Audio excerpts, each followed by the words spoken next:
And welcome back to SuperCoach Edge. Well, round 7, we saw some massive scores across the board with the likes of Gawn, Butters, Xerri, Brayshaw, TDK, Sheezel and Neale, among a host of more popular premos that went large, which helped some post scores as high as 2,700, which is just absolutely insane. And most annoyingly, we saw some traded out players bounce back with some big scores, including Freijah with 114 and Humphrey scoring a 151 to truly infuriate former owners. And the strangest part of the round? Well, Bont was tactically subbed off just because, Bevo probably just wanted to Bevo. But thankfully, a majority of us don't own him yet.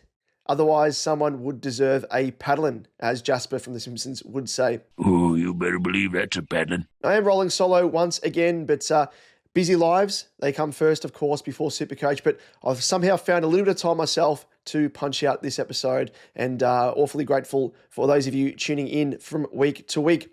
Also, I just wanted to, before we start, give a massive shout out to those absolute legends who have joined up as inaugural members of our YouTube channel, which we have activated in recent weeks, this membership. We have, of course, our number one ticket holder in Adam and Nick Fisher as well, Nicole Fisher, another one of our big supporters, especially on Discord, flying the flag as gold members.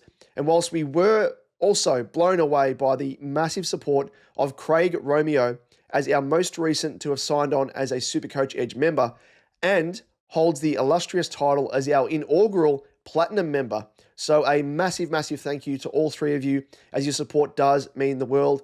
As at the end of the day, we wouldn't be doing what we're doing without you, good people, the you people of the SuperCoach Edge community, tuning in from week to week. So to see that level of support going, next level really is humbling, and we are so, so appreciative. So again, we don't, want to force anyone to become members. If you like what we do, if you want to support, go that next level, feel free to do so. And yeah, just want to really give them a shout out. And anyone else from here on out that joins up, you'll of course get a shout out, and you get the little perks and stuff involved as well. So if you are keen to check out the perks that come with such a membership, you can do so via our YouTube channel by clicking the join button, which you'll see on the main landing page, or alternatively underneath this video. For example, if you're watching this episode on YouTube. So the lowest membership is the price of one coffee per month, or maybe half a one, depending on where you're getting your coffees from, because they can be pretty expensive. But I think our membership isn't quite as expensive as some coffees. So hopefully you get a little bit out of it. And if you are keen to join up, as I said, feel free to do so. But again, no qualms if not, and no pressure at all to do so. Now let's kick things off with a brief look at how we both fared in round 7, and then update who is victorious in our in-season head-to-head. So I ended up scoring a 2,347.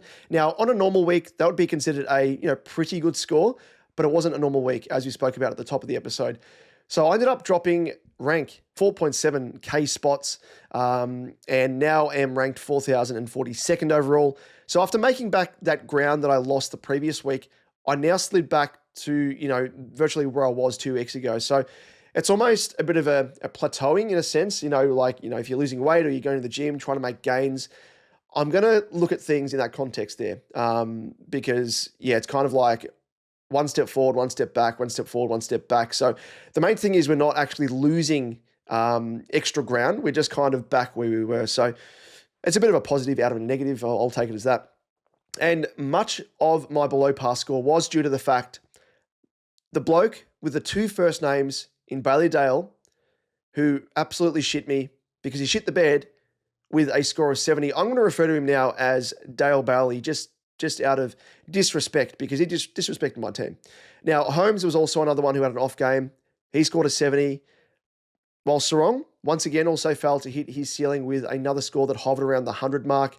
We just want to see a ceiling score. We want to see a ceiling score. He's done it once this season, Sarong. I know his lowest score was around about 84 to 87 or something, dating back to 2024.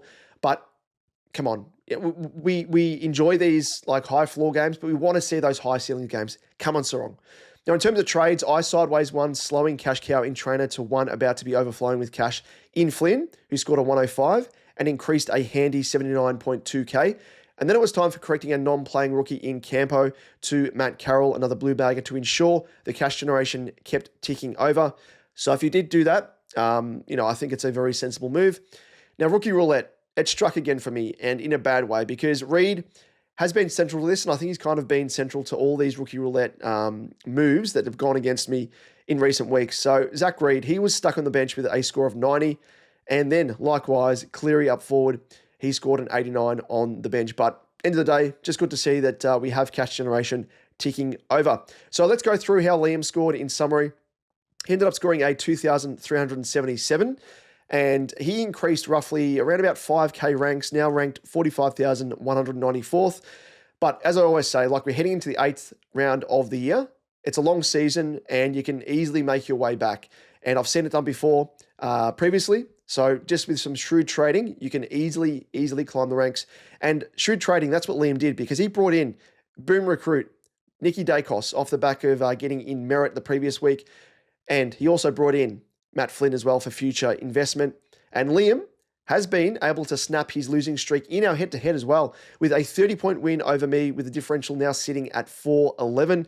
And the head-to-head does read Liam with the 2 wins to my 5. But I'm not going to count my chickens before they've hatched, because we saw what happened in the late part of 2024 when Liam came back and he had around about 7 or 8 wins on the trot and almost beat me in our head-to-head after I think it was like a 10-zip or 10-1 start to the season. So there is always a chance for a comeback.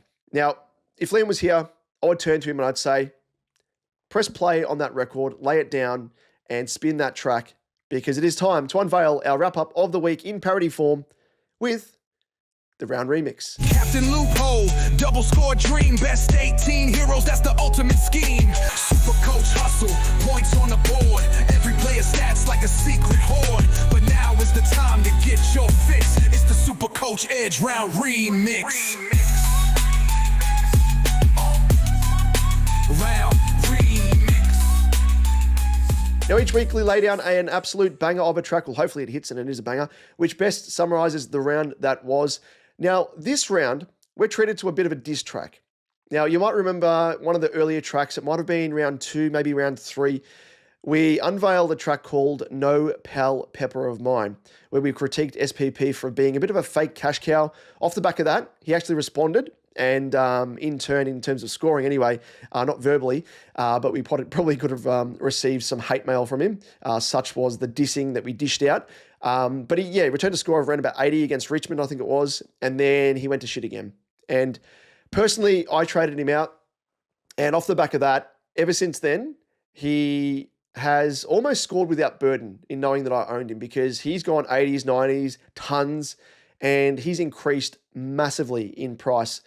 And we have received a response from SPP, and we've been called out, well, me specifically as well, in light of SPP turning things around and being one of the better cash cows to start 2025. This one does hurt, hearing it. Well, let's do it. Let's hit play on what's titled The Bald-Headed Menace.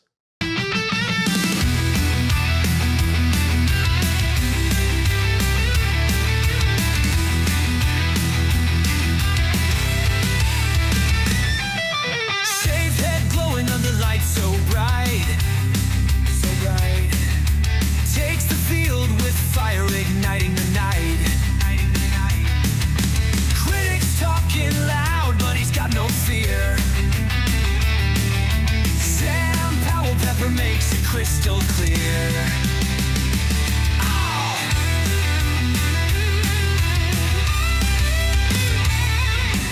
Bald and bold, charging through the crowded fray. Breaking lines, leaving doubters blown away. Gawn faces from the so-called pros. He's the premium cash cow that everybody knows. AFL storms as he spins and strikes. SuperCoach gold, breaking all the hype. Critics may grin, but they can't replace the victory smirk on SPP's face. From the shadows where whispers grew and burned, he rises up with lessons deftly learned. Stat sheets screaming, putting numbers to shame. Power Pepper carving up his name.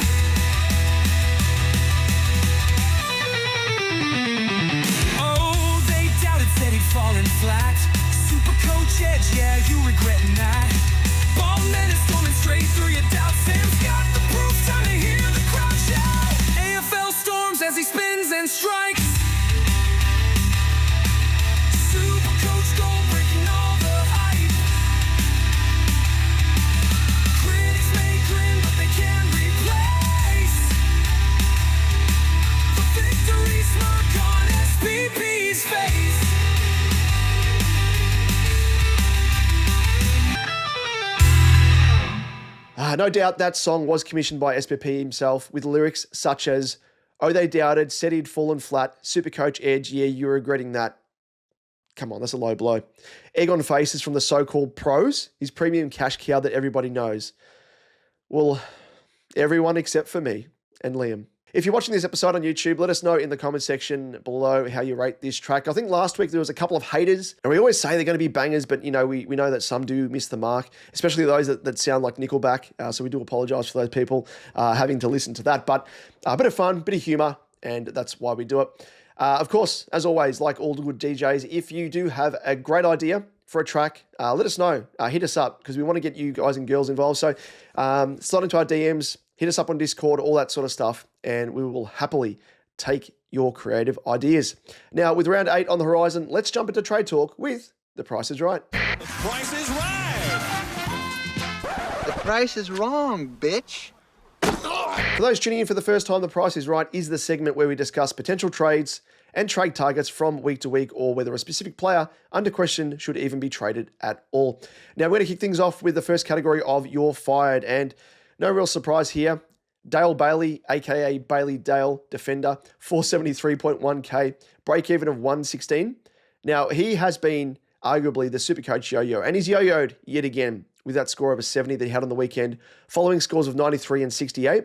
So it's a far cry from his opening month of the season that's featured scores of 127, 141, 81, and 110. But the reality is Dale isn't a keeper, nor will he be a top 6 defender. We spoke about him in the preseason when we highlighted his big standard deviation in scoring. From 24 games, he had 10 scores below 90 and just 10 scores above 100 plus. So again, that just gives an indication of the amount of variability in his scoring, which can hurt you, especially in leagues and head-to-heads. But it makes it really hard for him to get close to being that top 6 defender, unless he's having massive scores in like 160s, 170s to offset those lowly scores that he's getting at like 60s, 70s, which just aren't happening. So it's really this inconsistency that features across his career, and it means that he's got no solid floor or ceiling evident in his game, and the fact that he is sharing the kick-ins now this season, much more alongside Bramble compared to 2024 when he had the lion's share, also doesn't bode well for consistent ceiling scores. As such, it could be a good time to use him as a stepping stone to a genuine primo before he loses more cash.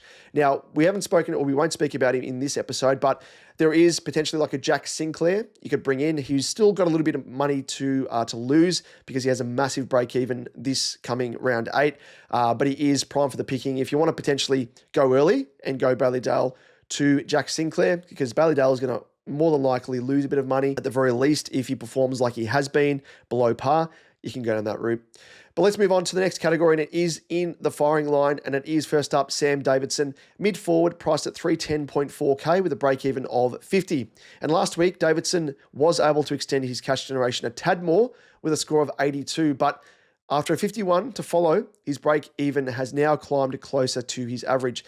And with only one score below his break-even of 50, you could almost hold on to Davidson for another week, perhaps 2, but we throw his name up as someone who you could cash out on and enjoy the 196.9k profit that he has made to date, especially if you're looking to jump on a fallen primo such as Petrarca that you can't wait on, who's about to skyrocket in price. Murphy Reed's another player in a similar position, mid-forward, priced at 308.2k with a break-even of 64. And Reed has been a cash cow bolter, generating 176.7k profits thus far, but a score of 35 on the weekend saw a 3.8k drop and his break-even rise to 64, ever so closer to his current average of 68.4. Like Davidson, he isn't a must-trade, but looks to be nearing his peak price, so it's probably a good time to consider cashing him out to fund a primo upgrade. Moving on to the next category, and it's the juicy part of this segment, trading candidates. So first up, we have Christian Petrarca, mid-forward, priced at 497.2k with a break-even of 70. Now, Track, is he back? I think Track is back. After 4 scores in the mid to high 90s, Track finally cracked the ton with a tasty 129 against Richmond. Most promising, though, is his role with his CBAs being bumped up massively, with an average of 75% over the past 3 weeks, compared to 57% in his opening 4 games of the season. And as we know, with increased time in the middle comes increased opportunity for higher ceiling scores, which is what we saw. We have spoken previously about the big thing holding back Petrarca's scoring as well, which is his poor disposal efficiency. With 59% and 64% in his previous 2 games, generating scores of 96 and 94. Compare that to 79% on the weekend by comparison, and that shows what an increase in efficiency can have on his game scoring-wise with that ceiling score of 129. So that's almost, it's over 30 points increase just by the disposal efficiency going up. There's a couple of other factors as well, but that's one of the main things. And those that jumped on him last round got him at his lowest point, but those in the market for a potential F6 should look no further, especially if his return role in the engine room continues, which it looks like it will. Best yet, he faces the Eagles this weekend and should well and truly feast. So great time to jump on the big old tractor. Next up, we have Lachie Neale, and he is priced at 562.7k with a break-even of 79. And it's been a bit of a rollercoaster season for Neale, who has started the season with a lowly score of 41, which saw him drop bulk cash and now sits at a 83.2k discount on his starting price. But since then, he has scored 133, 71, 130, 90, 113, and 139 after battling through various tags, which could still be an ongoing issue to be mindful of when buying into him, but this discount is hard to ignore.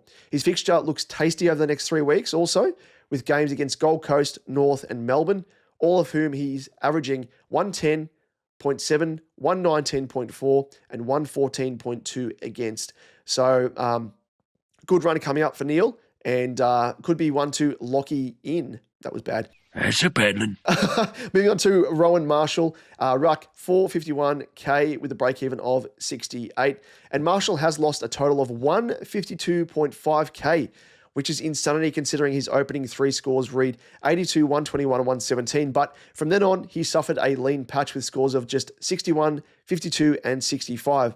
He returned to form with a whopping 133 against the Lions on the weekend and arrested his price fall. But the benefit is he now comes in at this super low price. The question is whether we can trust his scoring from here on out. And if you're in the market for a ruckman, he could present extreme upside if he can recapture his form longer term. I think if I didn't go for Flynn, I would have most definitely taken the punt on Rowan Marshall as sort of that 3-headed dragon, speaking about with Xerri, TDK, Rowan Marshall, if you've got Gawn in there as well.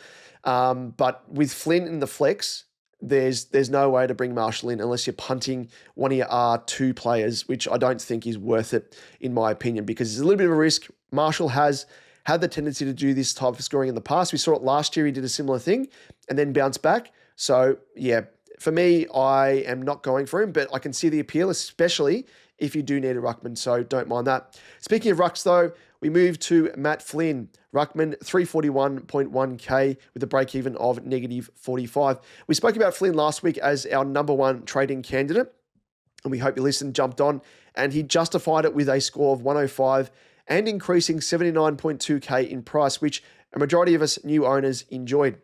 Yes, he is now at an expensive price point, but with quality rookies all but drying up, this is an alternative route in order to keep our cash generation ticking over. And many did likewise in Ned Long last round under the same thinking. So again, I think he's probably on the cusp of maybe being a little bit too expensive to jump on, but he could make another easy, 60 to 70 to 100k.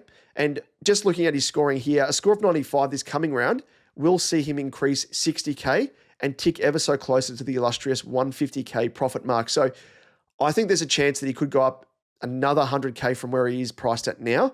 So depending on your salary cap and players that you have around about that price point, you could bring him in. I'm not a massive fan of, putting a bulk of money on someone like Lucas Camporelli, for example, to jump on Matt Flynn at this price point. I wouldn't be doing that because that'd be 200k plus, which is just too much money to invest in jumping on another cash cow. So we hope you jumped on him last week, and we're just suggesting him here as a little bit of a pinch. Like if you're worried about not getting anyone, but in terms of quality cash cows, that is. But we are going to speak about a couple of players here that are at a lower price point.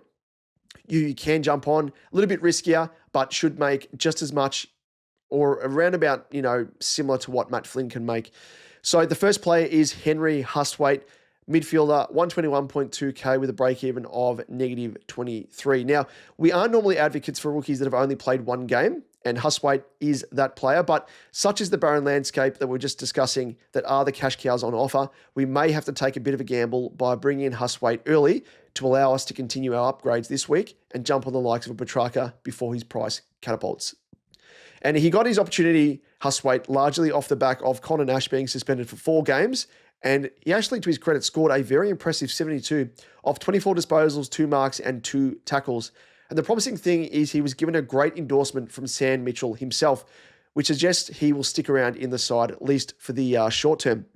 He was quoted as saying, "We saw Henry Hustwaite come in today and do a really good job. I was wrapped for him. He really deserved his opportunity. He got it and he took it." So great ringing endorsement there from the senior coach. And I'm jumping on early because we know the raps associated with him. In the preseason last year, we all thought he was going to be one of those bolter cash cows. Wasn't able to get his opportunity early. He got it late, albeit as subs. But this season, it looks as though he's bided his time, had some really nice form in the VFL, and it's really just lined up perfectly in terms of timing with Connor Nash opening up an opportunity for him to come in and prove his worth. And 24 disposals in his first game, that's pretty big. So keep him in mind. Likewise, we have Elijah Hewitt, mid-forward, 220.6k with a break-even of -32. And whilst Hewitt isn't the most attractive cash cow option given his increased price point, aside from Hustwaite, the even shakier prospect of Oscar McDonald, who we will chat about shortly, we may need to pay up in order to get our hands on a cash generator. Most promising about Hewitt is his role in the engine room, and he has increased that over the past 2 weeks as he has returned from injury with 60% and 64% CBAs compared to an average of just 22% across his previous 3 games. And so it's no coincidence he has scored his 2 high scores for the season with 97 and 65 in those 2 games. But what you're paying for at this extra price is rock solid job security. But the obvious thing to worry about is his durability. So he's got that flexibility in terms of having a DPP as well, which is a big bonus. But yeah, it's just like, I would prefer to go for Hustwaite and take that risk at 100k cheaper. But if you are looking for an extra cash cow, he's probably someone that I would look very, very closely at. Moving on to, and I'll bring him up here, it is with regards to Bustlinger. So I haven't written him down on the run sheet here, but I'll just quickly go through him. So he's priced at 119.9k. He's a defender. He got his opportunity off the back of Liam Jones being omitted from that side. I think they said he was managed, but from closer reports, he was omitted just due to the fact that he hasn't been performing. And Bustlinger, he actually looked pretty good to the eye. Scored a 57, 12 disposals, 4 marks, 2 tackles, 3 frees against, but looked really good. Is I think a 3rd-year player, so he's been doing his apprenticeship in the VFL for quite a number of seasons now. Finally gets his opportunity, mature body, and I think there's a good opportunity that he does stick around in the team. But I'm more confident in Hustwaite compared to Bustlinger. So another player, only played the 1 game. I wouldn't go for both players this round, coming off 1 game, because that's even more of a risk that I'm not willing to take. But he is still, having said all that, a good option as well to consider if you don't want to go for Hustwaite or you can't wrangle a trade to Hustwaite, who's a mid only. So let's round things out this category with Chad Warner. He is a mid-forward, 461k with a break-even of 79. And amazingly, Warner's rise in score on the weekend is off the back of increased CBAs. So he's gone from 44% 3 weeks ago to 70% to 78% on the weekend. And it does align with Petrarca's increased CBAs and scoring as well. So it's quite interesting, both of these players having a similar rise off the back of increased CBAs. Now, discounting Warner's sub-affected score of 54, he is actually averaging 98, so presents value compared to his current average of 91.7. But aside from this, given Cox has largely played Warner forward to start the season, there still looms a possibility that he continues swinging him between the engine room and up forward depending on the matchup, which obviously caps his scoring potential. It's not danger territory by any means, as he has still shown that he can score well enough, but it is just something to be mindful of, especially when it comes to his ceiling scores, his peak scores. Let's move on to the last category on the bubble. And first up, we have Oscar McDonald, defender, 119.9k with a break-even of -64, which sounds good in theory. But as we referenced to Oscar McDonald previously, he has shaky job security because of the fact he came into the side as Patrick Voss was suspended and has played a role pinch hitting in the ruck and in defence also, whilst Jackson is sidelined, scoring 50 and 85. Now, has the super low break-even that makes him a tantalising cash cow prospect, but considering he has only got opportunity at the expense of suspension and injury, it begs the question whether he goes straight back out of the side once Voss and particularly Jackson return. Watch it very, very closely. I think as Jackson is due to return this round, I think he might be listed as a test, but he could return potentially, so he could be one that makes way. But even if he keeps his spot beyond this week, Voss is due to return in round 9 as well, which makes his job security mid to long term very, very shaky. So even though it's got that really, really healthy negative break even, I think it's too much of a risk.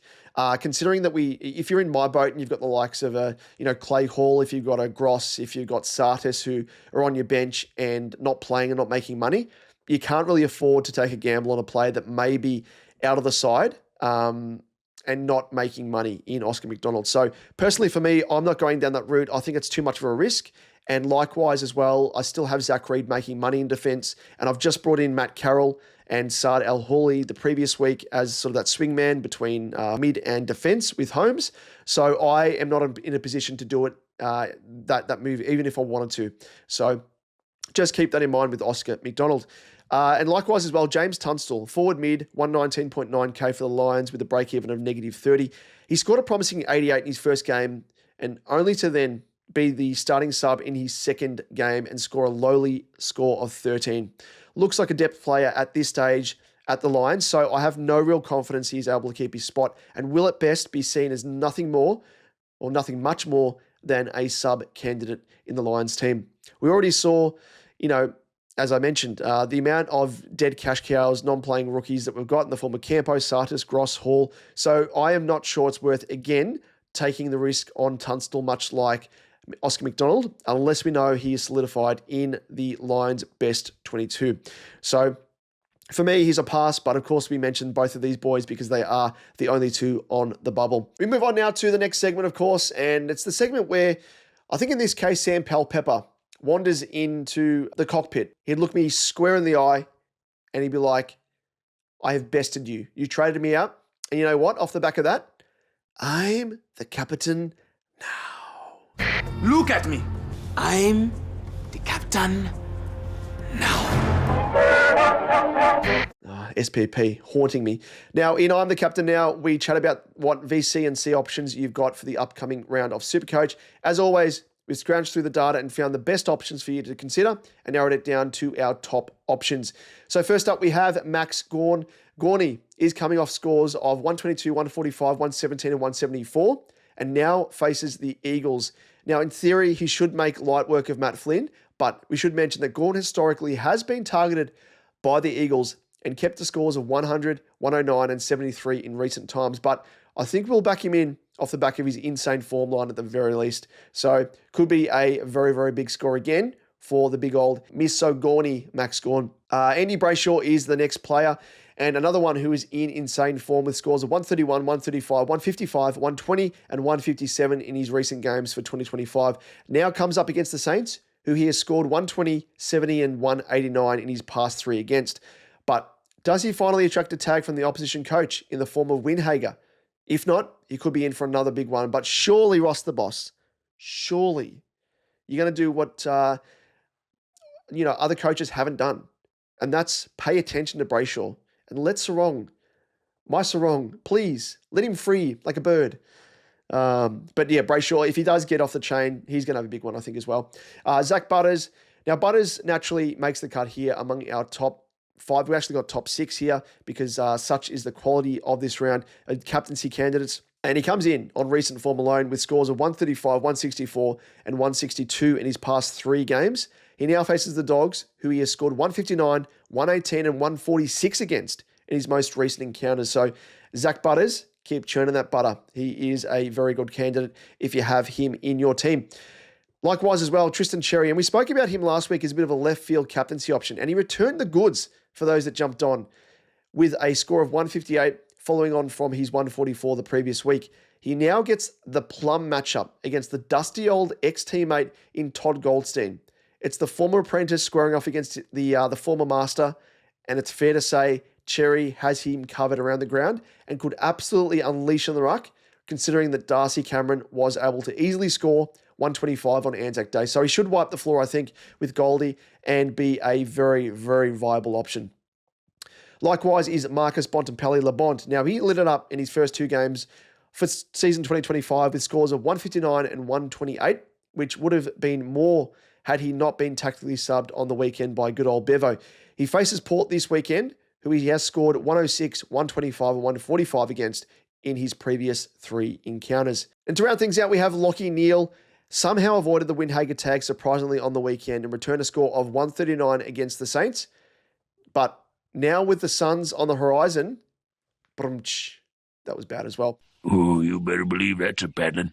Neale could have another day out considering he averages 110 against them, 110.7, specifically with recent scores of 117, 168, 128, 87, 108, and 123.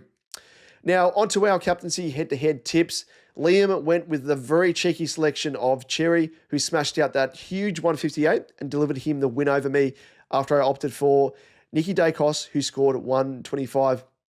The differential now sits at just 61 points, with Liam on 2 wins to my 4, and it is getting ever so close in that matchup. Now, this time up, Liam has the first pick, and he has informed me he is going for Butters, whilst I am going to go for Xerri. So we'll see how we go there. Again, you could probably go for any of those guys there we mentioned. They're all really, really good options. So could be a very nice week where the VC and the C have huge scores in your team, depending on who you have.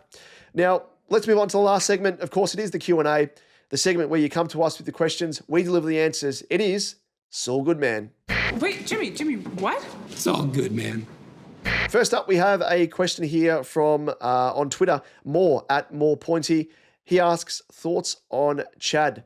And I imagine he's talking about the Chad Warner. Spoke about him in the trade segment, so hopefully there was enough there for you to go on. I have heard people ask as well, comparing Chad and Petrarca. Obviously, two players that have mid-forward DPP in a very similar boat with regards to price tag, everything else. Personally, I'm in the boat where I'm going for Petrarca this week. I just think he's shown a higher ceiling and more stability playing in the middle, especially. He's shown a high ceiling. But when he's playing up forward as well, which he has been doing more regularly compared to Chad Warner, that he's still able to score quite well. As we've seen in the early part of the season, he was still able to score 90s, thereabouts. So I think he's got, potentially a higher floor compared to the Chad. So I'm going for Petrarca over Chad, but I can see, points for and against for both players. Next up, we have a question from Deepak Vinay Singh. Thank you for your question. And they've asked, is Rowan Marshall a viable option? Again, spoke about him in the trade segment, but yeah, I think he is. If you are in the market for a ruckman, I would say most definitely. If you didn't go for a Flynn and you have some spare coin up your sleeve, I don't mind taking the risk on Marshall in your flex by trading up to him. Because, he kind of did this last season, as I mentioned, that he had a bit of a lean patch and then burst out of the blocks and made, a fair bit of coin, but also was able to score quite well on field. But a little bit of I don't know the reasoning behind him scoring poorly. He's number one ruck. He's not sharing it or anything. So it is a little bit of a strange one that I question as to why that's happened. The Saints have kind of gone into a bit of a lean patch of form in recent weeks.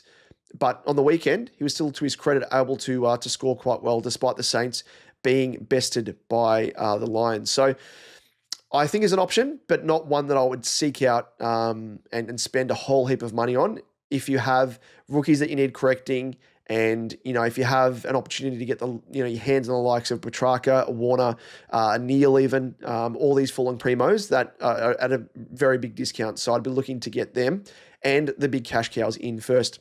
Rounding things out, we have a question here from AFL Guru 145. And they ask, can I run both Neale and Dunkley in the same team until bye rounds where I can hopefully turn Dunkley into Bont? Very good question. Very, very good question, because I think I'm not a massive fan of playing two of the prime ball winners from the same team in your team, just because if Brisbane's engine room gets absolutely nullified, more than likely both of those players are going to have down scores. So in terms of having a bit of differentiation in your team, that's kind of the thinking behind that, and it counters that issue that you may run into having, say a Neale and Dunkley in your team. If you're asking from a viewpoint of trading a Neale into your team, I think you can afford to do it. Dunkley is, as you said, if you can trade him up to Bont, that would be incredible. So Neale's at a very good price point. Probably won't be as cheap as what he is now for the remainder of the year. So if you have a chance to get Neale and you need to bolster your midfield, I do think it is definitely viable to have both of these guys in the team. The beauty of Dunkley is he never attracts a tag. The tag's been going to either Neale or McCluggage.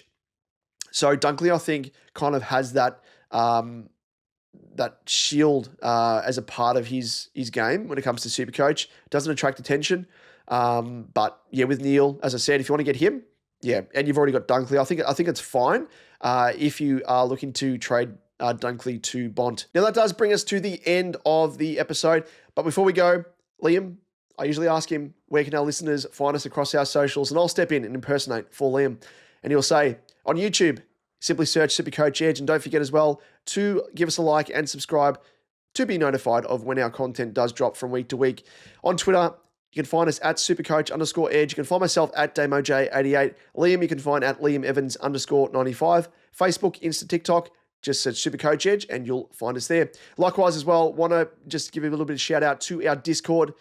If you are keen, we do have a fair few people during the season slide into DMs, ask questions about their team, so on and so forth. I think those sort of people, and if you fit into that category there, the you people of the SuperCoach community, of needing help, advice, which is totally fine. We are more than happy to help you if you slide into our DMs on Twitter. But I do say you fit the bill of someone that would really enjoy our Discord channel.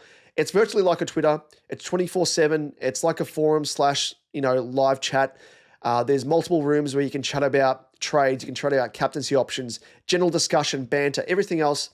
It's SuperCoach every single day. And you can jump into that. And, there's a great community there. It can help you out with advice, tips, everything else. Liam and myself are there as well. So I will put the link to that on our Twitter. And we will also put the link to that in the comments section below the YouTube video of this episode. So go and check that out. Click on the link, sign up. It's free to do so. It's a Discord channel. Doesn't cost you anything. It's not a subscription. It's much like Twitter, much like a forum like Big Footy. And it is a bit of fun. We have around about 300, 350 people in our Discord from the SuperCoach Edge community that make up the absolute legends in our Discord. So jump into that and you'll have a bit of fun. From here, though, we look forward to round 8. It's crazy that we are now smack bang on like a third of the season, already done and dusted. So we are churning through it. We hope that you had a very, very high scoring round 7. We will be back, of course, to do it all again next week. We'll see you then. Take care.